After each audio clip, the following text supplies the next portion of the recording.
Confira agora os destaques do Tela 1 de hoje. Feira de Noivas Curitibanas promove desfiles durante o evento. Empresários percebem a importância dos estagiários. Confirmado o local do Clássico Atletiba no próximo domingo. E ainda, uma entrevista sobre as doenças típicas dessa época do ano com o médico Luiz Henrique Forlan. Eu sou Daiane Nogosek e apresento o Tela 1 desta quarta-feira, dia 17 de abril de 2013.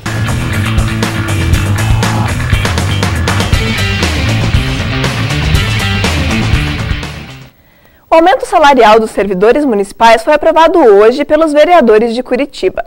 O projeto prevê reajuste de quase 7%. No total, 35 mil servidores devem receber o reajuste já no próximo pagamento. Uma sessão extraordinária foi convocada para esta quinta-feira, para realizar a segunda e última votação do projeto.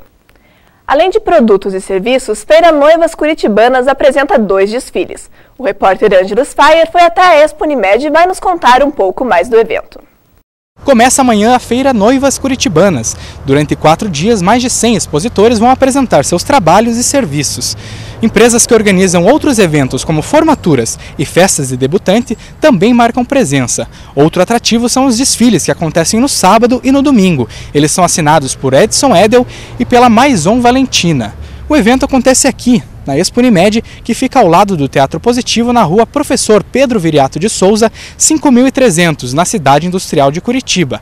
A feira começa amanhã e vai até domingo e funciona das 3 da tarde até as 10 horas da noite. Os ingressos estão sendo vendidos na hora e custam R$10. Repórter Ângelo Sfaier.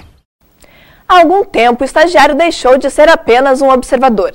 Ele passou a desempenhar funções únicas dentro das empresas. O repórter Ângelo Sfaier nos conta um pouco mais sobre essa evolução. É no período da faculdade em que os estudantes geralmente confirmam se o curso que escolheram é realmente a carreira que querem seguir. O estágio é a forma de se aproximar ainda mais da profissão escolhida. A lei que regulamenta este tipo de trabalho é rigorosa e exige um acompanhamento do trabalho. Uma responsabilidade tanto das empresas quanto das universidades. Os estagiários são figuras fundamentais dentro das empresas, porém, é importante ressaltar o caráter pedagógico do trabalho destes estudantes. O estágio sempre foi um ato pedagógico, um ato educativo. Essa sempre foi a proposta do estágio. Porém, no decorrer do tempo, acredito que algumas coisas foram se desvirtuando. E aí a nova legislação ela vem exatamente para contemplar quais são as regras agora claras, né, que as empresas, as instituições de ensino e o estagiário, né, tem que estar atento para saber se o que ele está fazendo é realmente um estágio, contempla, né, a prática de estágio ou não, é uma mão de obra barata, mascarada de estágio. O estágio é uma oportunidade para o aluno desenvolver-se profissionalmente e a experiência adquirida ao longo da faculdade é de grande importância para a adaptação deste futuro profissional. Para auxiliar o aluno, existem os chamados agentes integradores, que fazem a ponte entre os estagiários e as empresas. Acontece às vezes de ter um agente integrador também nessa documentação, que são as empresas que se ocupam exatamente de regularizar e mediar a prática de estágio entre as empresas e as instituições de ensino. O estágio, na sua premissa original, é um ato educativo. Então, nós não podemos nunca esquecer que as empresas, as unidades concedentes, né, elas têm que ter essa visão de que o estagiário vai entrar para o aprendizado, mas ele não é mais um observador, você tem razão. Ele é, de fato, um ator que intere e compartilha e interage, de fato, nesse ambiente organizacional. 2 empresários do noroeste do Paraná foram presos por manter focos da dengue em 2 ferro-velhos em Paranavaí. No local foram encontradas várias larvas do mosquito. Eles já tinham sido notificados 3 vezes, mas não fizeram a limpa dos estabelecimentos. Paranavaí enfrenta uma epidemia de dengue desde abril e tem quase 7 mil casos confirmados. O Ministério Público está com uma ação forte na cidade para alertar a população contra os perigos da doença. Semana movimentada para as equipes paranaenses no futebol. O repórter Ângelo Sfaier traz as novidades do Campeonato Paranaense e da Copa do Brasil.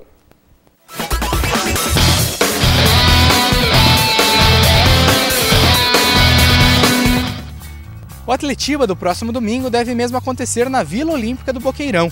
A Polícia Militar do Paraná já liberou a utilização do estádio e agora só falta a Federação Paranaense de Futebol homologar a decisão. Mas isso não deve mudar, tanto é que o presidente da federação, Hélio Cury, já antecipou a partida para as 3h30 porque a Vila Olímpica não tem iluminação artificial. Mas antes do confronto deste domingo, tanto o Atlético quanto o Coxa estão focados na Copa do Brasil. O Furacão entra em campo hoje às 7h30 no Ecoestádio. A equipe paranaense recebe o Pelotas e só precisa de um empate para seguir adiante na competição. No primeiro confronto entre as equipes, lá no Rio Grande do Sul, o Atlético venceu por 1-0.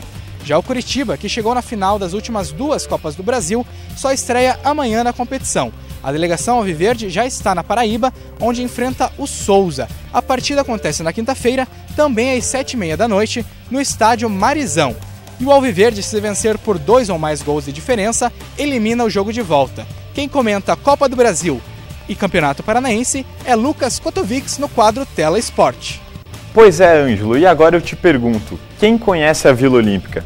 Até então esquecida pela imprensa e inexistente para os piazinhos torcedores do Trio de Ferro, o estádio secundário do Paraná Clube recebe o Atletiba deste domingo. E pensar que se o Atlético for campeão do turno, a final do Paranaense terá menos de 8.000 pessoas no primeiro jogo. Situação essa que não reflete o possível desempenho dos clubes paranaenses na Copa do Brasil. Cianorte e Arapongas já deram uma amostra de que em nada são inferiores aos clubes do interior paulista. Os dois fazem o segundo jogo hoje e tem tudo para eliminar Barueri e São Caetano da competição. Já o Atlético e o Coritiba teoricamente já estão na segunda fase. Se a lógica for cumprida, nosso estado pode ter a inédita marca de 12,5% dos clubes que disputam a segunda fase da Copa do Brasil. Amanhã, enfim, o futebol paranaense pode esquecer seus infinitos problemas e viver um dia de felicidade. Lucas Kotovics para o Tela Esporte.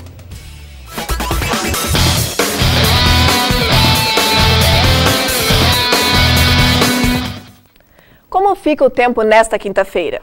Temos um leve aumento nas temperaturas e o sol ainda aparece na parte da tarde. Em Curitiba, a mínima fica em 9 e a máxima passa para os 20 graus. Já no litoral, a mínima fica nos 12 e a máxima aumenta para os 23 graus. A gripe é uma doença comum nessa época do ano. Além da vacina, há outras maneiras de se prevenir do vírus. Começou nesta semana a campanha de vacinação contra a gripe. As doses estão disponíveis em mais de 2.500 postos e unidades básicas de saúde em todo o estado. A principal novidade deste ano é a inclusão de 2 grandes grupos, as mães com pós-parto de até 45 dias e os doentes crônicos. As puérperas, né? O que são puérperas? São pessoas gestantes que ganharam o nenê num prazo até 45 dias.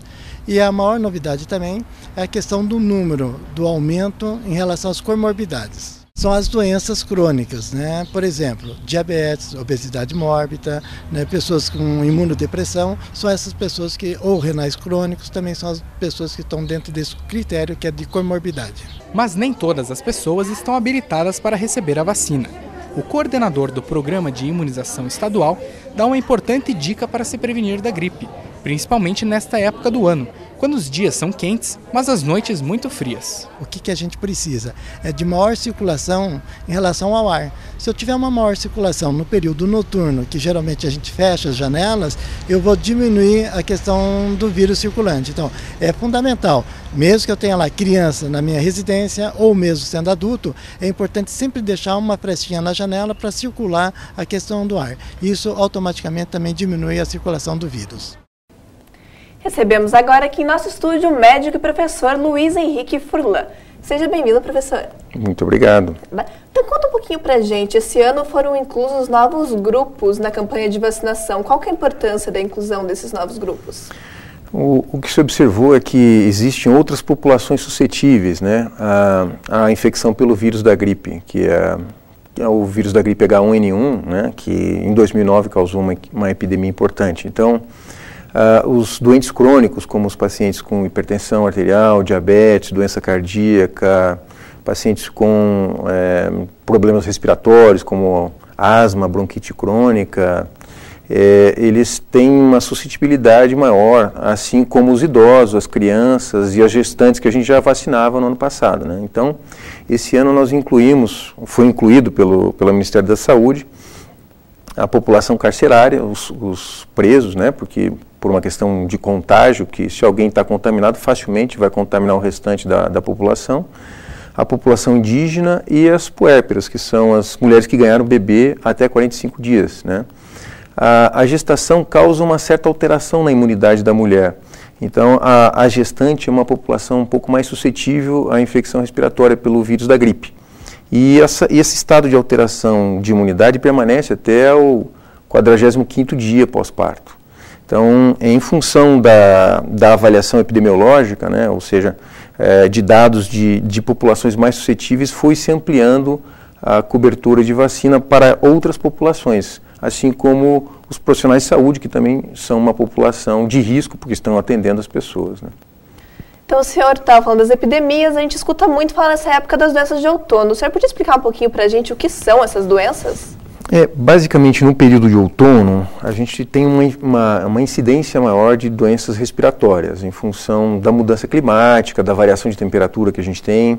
Geralmente, essa época do ano, a umidade do ar fica mais baixa, então as pessoas ficam mais suscetíveis à infecção respiratória, pela variação de temperatura, pelo ambiente mais fechado, né? Normalmente a gente fica com os ambientes mais fechados, as pessoas ali, então se alguém está infectado com um vírus de gripe ou resfriado ou de alguma doença respiratória, ao tossir no ambiente fechado com pouca ventilação, existe uma chance grande de contagiar outras pessoas, né? Então, o inverno é um período crítico para infecção respiratória. Então, resfriado, infecção de garganta, nariz, ouvido, também infecção respiratória como pneumonia, bronquite. Então, é um período que a gente deve estar mais atento à hidratação, a ambientes mais ventilados, cuidado com a higiene das mãos, né? Retomar o cuidado que a gente teve, principalmente em 2009, 2010, com o surgimento da gripe H1N1. As pessoas se cuidaram bastante do ponto de vista de lavagem das mãos, de uso do álcool gel. E foi muito interessante porque isso reduziu também a infecção por outras doenças de transmissão de contato, né? Outras infecções foram reduzidas pelo cuidado. Então é fundamental, além de tomar a vacina, né, que agora estamos na campanha de vacinação, desde o dia de segunda-feira, né, de 16 até 25 de abril é a vacinação. Também é importante cuidarmos do ambiente, manter o ambiente arejado, lavar as mãos sempre depois de um contato, ou usar de preferência lenço de papel, se alguém tiver com sintoma respiratório, né? Então utilizar lenço de papel e após que faça a higiene do nariz, lavar as mãos, está sempre lavando a mão, sempre usando o álcool gel e evitar de colocar a mão nos olhos, né? Porque a forma de contágio é através do contato. Se alguém espirra e põe a mão na frente, essa mão fica cheia de vírus. E ao cumprimentar uma outra pessoa, a outra pessoa adquire, né, recebe esses vírus na mão. Claro, se a nossa pele está íntegra, não há risco, mas normalmente a gente coça o olho e acaba inoculando o vírus no olho, que é uma porta de entrada, e a pessoa pode adquirir a infecção, ou mesmo pelo ar, né? Quando uma pessoa espirra, milhões de gotículas com o vírus são colocadas no ar, e ao inalar essas gotículas e esses vírus, a gente pode adquirir a infecção respiratória. Então, os cuidados gerais com alimentação rica em frutas, uma boa hidratação, tomar bastante líquido, e esses cuidados de lavagem das mãos, uso do álcool gel, manter o ambiente arejado, são medidas importantes para a prevenção das doenças do outono, que são basicamente as doenças respiratórias, né? E só para encerrar, quem quiser tomar essa vacina, qual que é o caminho? Como que onde deve procurar essa vacina? Está vendo, a campanha de vacinação, ela acontece nas unidades de saúde do município de Curitiba, né? No dia 20 será o dia D de campanha, que é um dia que eles vão estar vacinando em outros locais além das unidades de saúde, né? Curitiba tem hoje em torno de 109 unidades de saúde que são postos de vacinação. Então, próximo da nossa casa deverá ter uma unidade de saúde que está vacinando as pessoas. Além disso, haverão postos de vacinação em supermercados, na Boca Maldita também vai haver uma tenda com vacinação. Então, a recomendação é que a população busque a unidade de saúde mais próxima de sua casa. Então, muito obrigada, professor, pela entrevista. De nada, eu que agradeço a oportunidade de estar aqui com vocês. Então, tá bom. E o Telão de hoje fica por aqui. Para entrar em contato ou mandar sugestões, envie e-mail para tela1@p.com.br. Obrigada pela companhia e até a próxima.